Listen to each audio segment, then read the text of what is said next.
Karibu katika channel hii ambayo utajifunza kuhusiana na afya ya mama mjamzito lakini pia na mtoto mchanga. Mojawapo ya maswali ambayo nimekuwa nikiulizwa ni kuhusiana na kukojoa mara kwa mara katika kipindi cha ujauzito. Kuna baadhi ya kina mama wajawazito wao wanapata ile hali ya kwenda kukojoa mara kwa mara. Kwa kila baada ya muda fulani anaenda kukojoa, kila baada ya muda fulani anaenda kukojoa. Wamekuwa kiniuliza na kitu ambacho wameona kama ni changamoto na inaweza kawa shida katika kipindi chao cha ujauzito. Sasa kabla sijaendelea na somo, kama ni mara ya kwanza kuweza kutembea channel yangu, unaweza subscribe hapo chini ili kuendelea kupata update za afya za kila siku kuhusiana na afya ya mama mjamzito. Lakini pia kama utakuwa na swali kuhusiana na afya unaweza kuniuliza hapo chini na mimi nitakuwa tayari kuweza kujibu kwa wakati wote ule. Sasa somo letu linahusiana na kukojoa mara kwa mara katika kipindi cha ujauzito. Kwa hiyo kuna mambo mawili makuu ambayo yanapelekea mjamzito kuweza kupata hamu ya kwenda kukojoa mara kwa mara katika kipindi chake cha ujauzito. Inaweza kuwa ni miezi mitatu ya mwanzo, miezi mitatu ya katikati au miezi mitatu ya mwisho ya ujauzito. Jambo la kwanza au kundi la kwanza ambalo linaweza kupelekea mjamzito kukojoa mara kwa mara ni mabadiliko ya kawaida katika kipindi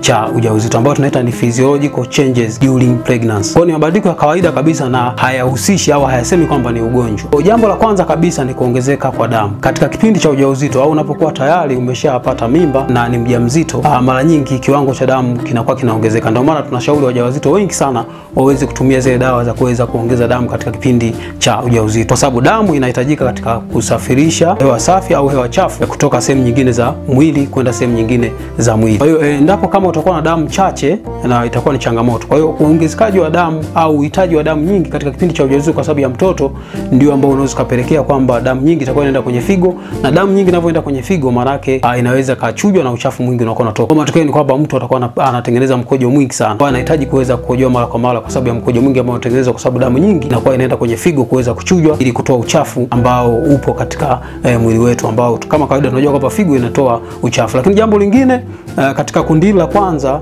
ni ukuaji wa mji wa uzazi. Mimba inapofikisha kwa mfano wiki 10 au wiki 12 au ile miezi mitatu ya mwanzo, mara nyingi ule mji wa uzazi unakuwa umepandisha. Mimba inapofikisha labda wiki 12, mara nyingi mji wa uzazi unakuwa maeneo juu kidogo ya kinena, maana inaweza kuwa katikati ya sehemu ya juu ya kinena. Kwa hiyo pale ndipo ambapo mji wa uzazi unaweza kuwa unasukuma kibofu cha mkojo, na mwisho wa siku kile kibofu cha mkojo kinashindwa kukaa na mkojo mwingi kwa wakati fulani. Kwa hiyo ndio matokeo yake ni kwamba mjamzito anakuwa anapata hamu ya kwenda kukojoa mara kwa mara kwa sababu kile kibofu cha mkojo kinakuwa kimesukumwa na mji wa uzazi kwenda kwenye ule mfupa wa kinena. Kwa hiyo ina maana ile volume yake inapungua, na mwisho wa siku mkojo unapokuwa umejaa kidogo tu unapata hamu ya kwenda kukojoa katika kipindi chako cha ujauzito. Lakini jambo lingine ni ongezeko la hormone. Ongezeko la hormone tumesema kwamba linaweza kulegeza baadhi ya ligament, mwisho wa siku zikashindwa kuweza kuhold mkojo katika ile sehemu ya kibofu ya pale chini ambao kwenye mlija wa mkojo ambao tunaita ni urethra, na matokeo yake mtu anaweza kawa anakojoa mara kwa mara. Hormone hizo ni kwa mfano hormone ya progesterone na hormone ya human chorionic gonadotropin, na hii inatokea katika kipindi cha miezi mitatu ya mwanzo ya ujauzito. Lakini hapa nimezungumzia kwamba kukojoa mara kwa mara katika miezi mitatu ya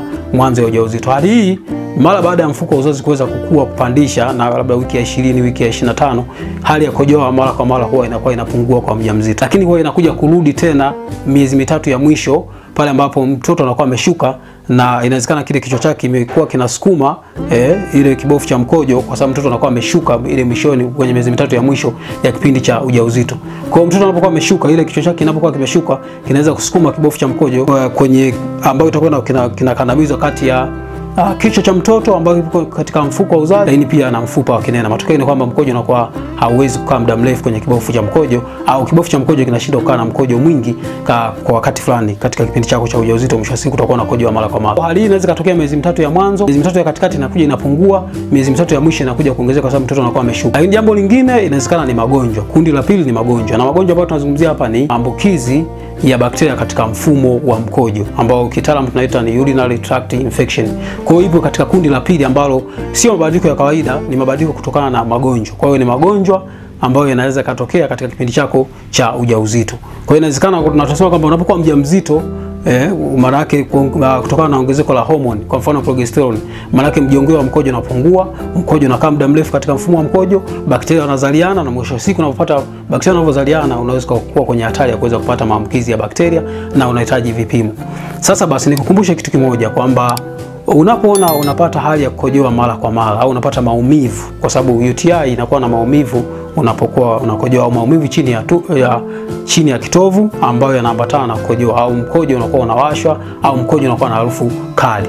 Kwa hiyo hata kama unapata ile hamu ya kwenda kukojoa mara kwa mara na upate dalili nyingine ambazo zinaonyesha kwamba una ugonjwa wa UTI, unatakiwa kufanya kipimo cha mkojo cha UTI. Mara yake tutakuwa kufanya urinalysis ili kuweza kuondoa hii hali ya ugonjwa, ili kuweza kujua kwamba je, sio ugonjwa au ni hali ya kawaida. Kwa sababu unapokuwa mjamzito, wakati mwingine unaweza kuwa unakojoa mara kwa mara, au unaweza usipate dalili yoyote na ukawa na UTI. Maana yake tunaita asymptomatic bacteriuria. Maana yake unakuwa na mkojo ambao unakojoa, haupati maumivu wala upate dalili yoyote ya UTI, lakini kumbe una bakteria na unahitaji kupewa dawa katika kipindi chako cha ujauzito. Kwa hiyo unapokuwa unakojoa mara kwa mara na unaona kabisa huna dalili nyingine, ili kuweza kujua kwamba ni kawaida au la, inakuwa ni ngumu. Kwa hiyo nitakuwa kufanya kipimo. Unapofanya kipimo, kama kitaonyesha hakuna bakteria, hakuna shida yoyote, maana yake ni hali ya kawaida ambayo imetokana labda na ongezeko la homoni au ukuaji wa mtoto au mfuko wa uzazi kwenye tumbo lako, lakini pia inawezekana ni kuongezeka kwa damu ambayo inaenda kuchujwa kule na kusababisha mkojo uzalisho mwingi ambao utahitaji kukojoa mara kwa mara.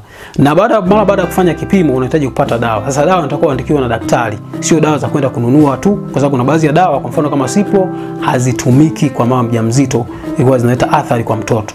Kwa hiyo unatakiwa dawa uandikiwe na daktari, akuone na akufanyie vipimo hospitali, na sio kwenda maabara au kwenda mtaani kuweza kununua dawa. Itakuwa ni changamoto kwako. Kama utakuwa na swali na kuna sehemu hujanielewa, unaweza kuniuliza hapo chini na mimi niko tayari kuweza kujibu kama nilivyosema mara ya kwanza. Unaweza kunifuatia pia Instagram kwa jina la Dr. Mwanyika, unaandika dr.mwanyika, lakini pia unaweza kunifuatilia kwenye grupu la WhatsApp ambalo unalipia 2000 kila mwezi.